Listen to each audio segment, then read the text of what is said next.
They score! They score! Welcome to God's Playbook with your host, Father Rico Passero. Lock is a 20, 10, 5, touchdown! Touchdown! Let's play ball. Welcome back to God's Playbook, friends. Today we have a special guest, one of our own seminarians from our diocese, Yohander Sanchez. Yohander, thanks for coming today. Oh, hello, Father Rico. Thank you so much for the invitation. Hello, everyone. What a blessing it is to be with someone who has said yes to God like our Blessed Mother did. And so for our podcast listeners, Yohander, maybe you can tell us a little bit about yourself, where you come from, your background, and a little bit about how you came to know that God was calling you to be a priest. Let's get to know Yohander a little bit. Yes, once again, thank you so much for the invitation. It's a pleasure for me to share with you all my experience, my vocation, my life. I am originally from Venezuela, and I arrived in Canada 5 years and a half ago. I'm coming from a Christian family. My mom, my dad, my brothers, my sisters, we are Christian. And I grew up in Venezuela, and I did many things in my country. My studies and 3 university careers as well. And when I finished my first career, it was education. When I graduated from education, I found a job in a Catholic high school. In that place, I felt the God's call in my life to the priesthood. So I remember that moment in my life because I was so scared. I worked with students, I worked with priests, and for me it was very good. And I was like falling in love with that experience, but something in me was like scared because, you know what? Sometimes I was thinking, no, I'm not worthy. I am not the right person. And in my conversation with God, I told him, you know what, God, thank you so much for this invitation, but I am not the right person. Sorry, but I am not. Again and again and again. And I continue like working as a high school teacher, and God continued calling me to the priesthood. He knocked the door. I believe God is a gentleman, because if you say no, he's not going to stop loving you. He's going to love you all the time. And he continued like knocking my door. But it was throughout my experience in the education with my students that I confirmed that God was calling me to the priesthood. Wow, that idea of God as a gentleman, what a beautiful image for us to reflect upon, that he waits. So you heard that call from God as you transitioned as a high school teacher. What was the next step in your life? Yeah, it was so tough sometimes to understand. But you know what? One of the things that confirmed my call to the priesthood was my experience with the students. When they had a lot of problems after the class, many of them all the time, always asked me to stay with them after class. For example, say, "Oh, professor, can I stay with you after class? Or do you have 5 minutes? I need to talk to someone." And they start like telling me all the problems they had, and I start like giving advices to them. And at some points I realized, oh my goodness, what I'm saying, that beautiful words. But I understood in that very moment, it wasn't me.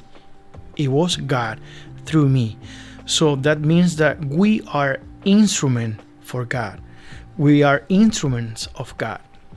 So what about the next steps? So I remember I took it easy, this situation, and said, okay, God, if you are calling me to the priesthood, please let me finish something first, because I was studying journalism in my country. And when I realized that God was calling me to the priesthood, so I talked to him like because God is my best friend, He's my good friend, and I talked to Him and said, you know what? If you are calling me to the priesthood, please give me some time. I'm going to take it easy. Please let me finish what I'm doing now.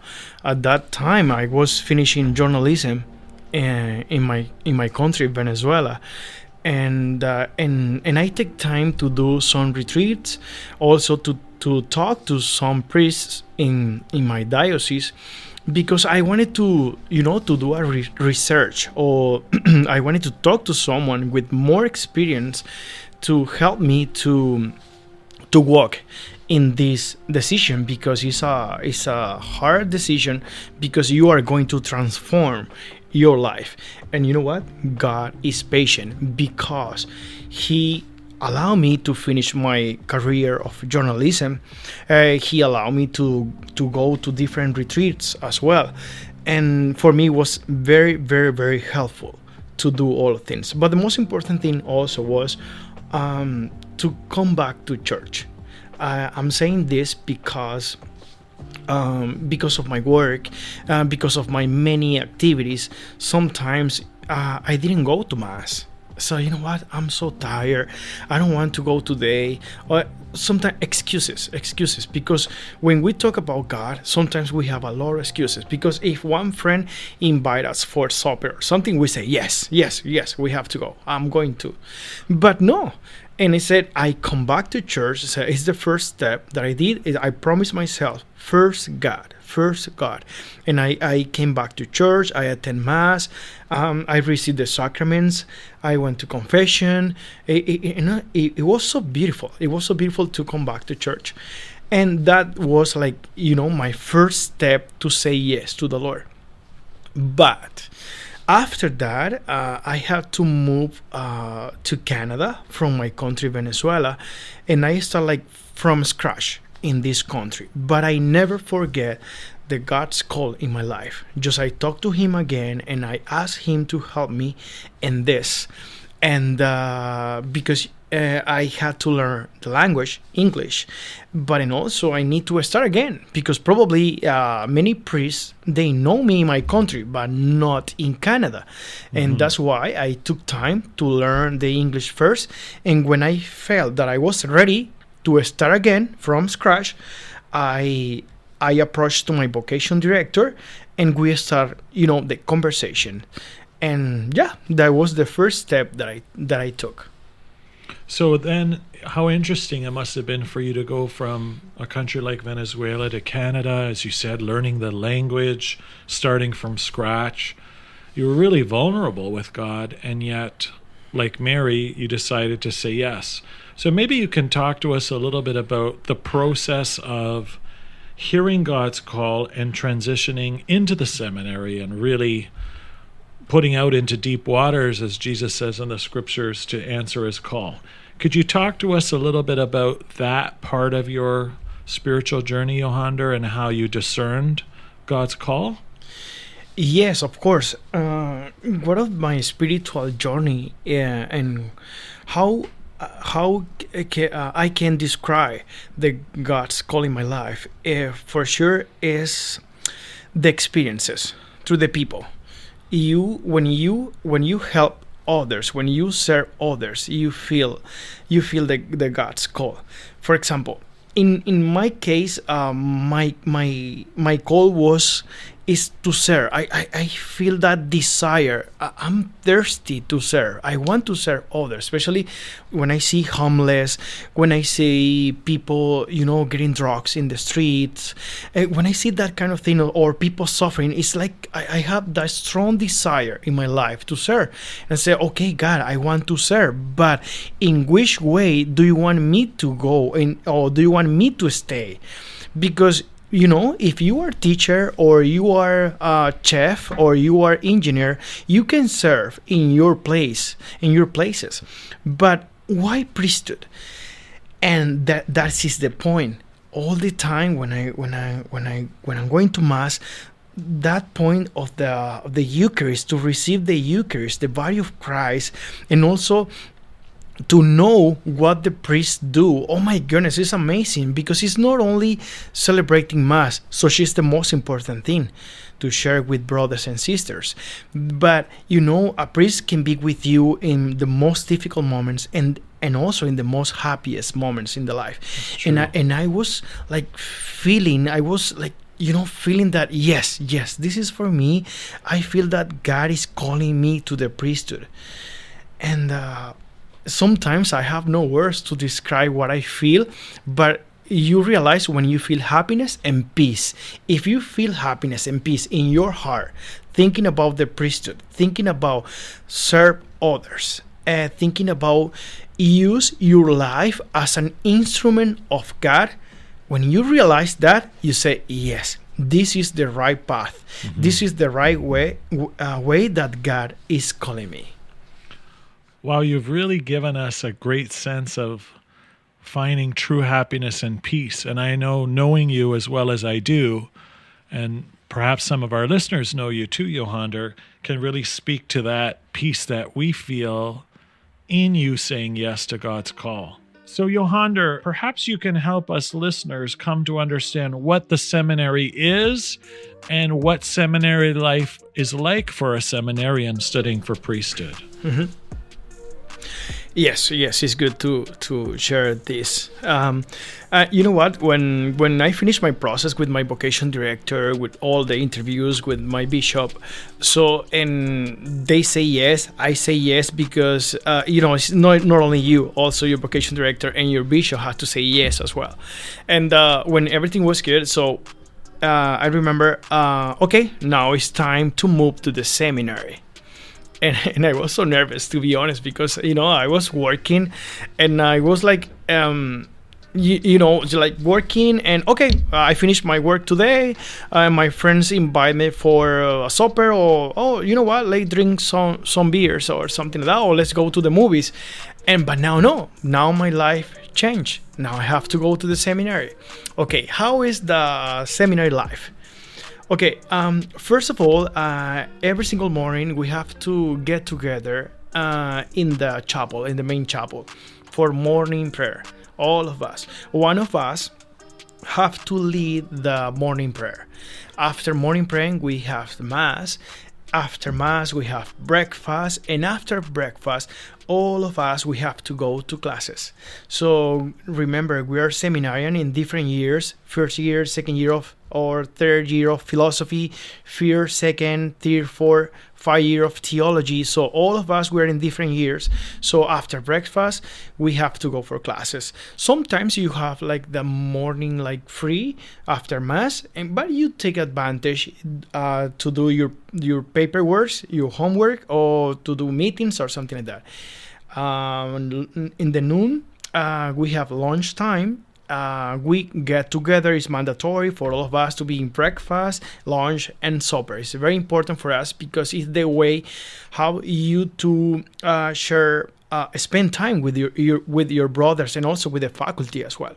Mm-hmm. The idea of living in community is so important, isn't it? It is. Okay, in the afternoons, sometimes we have music practicum. And you know what, guys? I remember my first time in my music practicum. I talked to the musician after the meeting and say, "Oh, thank you so much for the invitation, but I don't sing." And he laughed. He said, "You have to."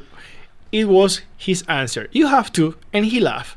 And I said, for me, it was a nightmare because, oh my goodness, no, I don't sing. But no, the seminary helps you how to sing. So it's unbelievable how the formation help you to grow in every single area, in holiness, in knowledge, in brotherhood, in all areas the formation helps you. So it is amazing. Sometimes also we have to do field education. We can go to parishes, we can go to the schools, we can go to the church, chapels, hospitals. So field education is very good as well. More meetings, and we finish the day with the evening prayer, sometime Mass, depend on the day, and we finish with supper. after supper, some guys has classes, others not. But most of us, we take advantage to work in our computers to do our homework. So, and also after that is you have to do your night prayer, but this is individual. You can do it in your room, you can do in the small chapel as well, or if you want to go out and walk around the seminary, around the city, you can do it as well. So the seminary life is a busy life, but it's amazing. It's so beautiful life. Seems that there's a difference between university life or studying a master's degree in a regular secular university as opposed to the seminary when you talk about, structured prayer life and living in community and how they really focus on the human element as well as the spiritual and pastoral elements, which I think is so interesting. I also love that you've talked about, field education. I remember when I was in the seminary and I had the great privilege of being in a prison and visiting people there, and how prison ministry became such a big part of my priesthood. So I know field ministry is something that is so vital. Maybe you can talk about one of your experiences in field ministry with us, Yohander? Oh, yes. So far, I'm doing now my second year of theology. This is my third year of formation, halfway. I am now in halfway of my formation. But so far, I have worked with children in the schools, but also I have worked in the marriage tribunal. The marriage tribunal in my city works in the same place where the seminary is. So I remember my first year I was assistant in marriage tribunal, and wow, I learned a lot about different marriage cases. This place is, for example, somebody wants to null. To get an annulment. And this place is for us. So, the place is going to investigate the situation of this case, and after that, this document is going to send to the Holy See, and after that, it's going to take a decision, and the person can be married again and to receive the sacrament again in the Catholic Church. Okay, so what I worked over there was like interpreter. So from Spanish to English, English to Spanish. Because in the city where the seminary is, there is a large Hispanic community, and they asked me to help them because I was the only one seminarian who speaks Spanish. Well, that's a great gift to the diocese to be able to speak different languages and to walk with people, perhaps pursuing an annulment or that kind of thing. Maybe, Yohander, we can transition to what classes are like. You talk about theology, which, friends, is the study of God, and you talk about formation, the process to become a priest. Maybe you can give us some examples of some of the coursework that you've studied so far in the seminary, and also some other courses that might come up in your further studies. Oh yeah, for sure. Yes, I am in theology, and one of the courses that I have, that I...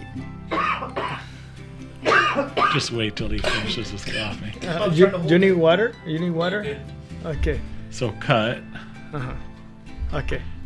Yeah, it's okay. Can I continue? Okay.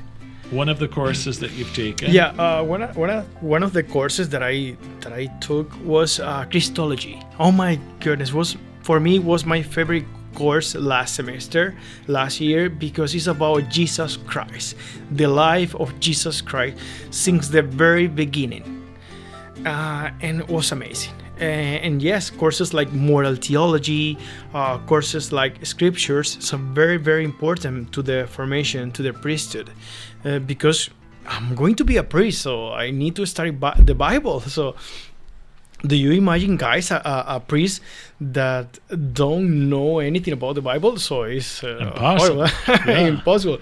Yeah, and I'm so happy because in this coming semester I'm going to take a course named Mariology. It's about Mary. So I took Christology, now it's Mary. So, and I'm so happy. I'm so happy to this course as well. It's so interesting to see that as you're studying to be a priest. I think the average person might think all we study is how to say Mass or the sacraments or the scriptures. But I'm so glad that, you've also helped us to kind of understand about courses and even in psychology and coming to Yes. know the human person, as well as the traditions of our church history. And we look forward to the wisdom that the Holy Spirit will help you in the years ahead. Amen. Amen. Yes, I wanted just to add something, is because the seminary divide the formation in 4 parts: the spiritual one, the academic, the human, and the pastoral. So very important, 4 columns to prepare a candidate to the priesthood. This is very important. And as you say, each of these pillars of formation or columns of formation are vital to help a man and the church determine whether he's called to serve the church and God as a priest. And it's so beautiful to see that you're halfway on your journey. I'm sure you're quite excited about that. I am so happy, yes. Yohander, maybe we can ask you to give some advice. Perhaps some of our listeners are thinking about a call to priesthood or religious life. What would you say to them to help them to hear the Lord's call, or perhaps what advice you might give them to make that giant leap like you did so many years ago? Yes, one of the most important advice that I can give you guys, that for me is the most important, is put everything in God's hands. Because all the time we are scared. Because when we are falling in love with a religious life, with the priesthood, with following Jesus, I know it's totally normal to feel scared. But please put everything in God's hands, because when you put everything in God's hands, everything is going to be fine. Because God is amazing, guys. God is the best person you can have in your life, in your heart, in all your being. Yeah. That's so beautiful. Put everything in God's hands can be a life motto for all of us, right? No matter what our vocation is. Well, Yohander, I really appreciate you coming to speak to us. Thank you for helping us to come to understand what a seminarian is and what the life in the seminary is. I know I will continue to keep you in my prayers, and each of us listening to this podcast, to pray for Yohander and our other seminarians in our own diocese and throughout the world, that other men and women will be like Mary to come forward to answer the call. So Yohander, we'll be praying for you. Please continue to keep us in your prayers too, as we journey with the Lord in this beautiful life that we call life with Jesus. Amen, amen, amen. Thank you so much, Father Rico, for the invitation. I really enjoy to share some of my experience with you and with all people over here. So, and count on my prayers as well for your ministry, for your parish, for your staff. So count on my prayers. And thank you so much for your prayers. I need them halfway, and hopefully soon I'm going to be a priest of the Catholic Church. Please God, absolutely. Amen, amen. Friends, for God's Playbook, I'm Father Rico. God loves you, and so do I. If you like what you hear, please consider supporting us on our Ko-Fi, ko-fi, or GoFundMe at God's Playbook Podcast. Thanks, and God bless.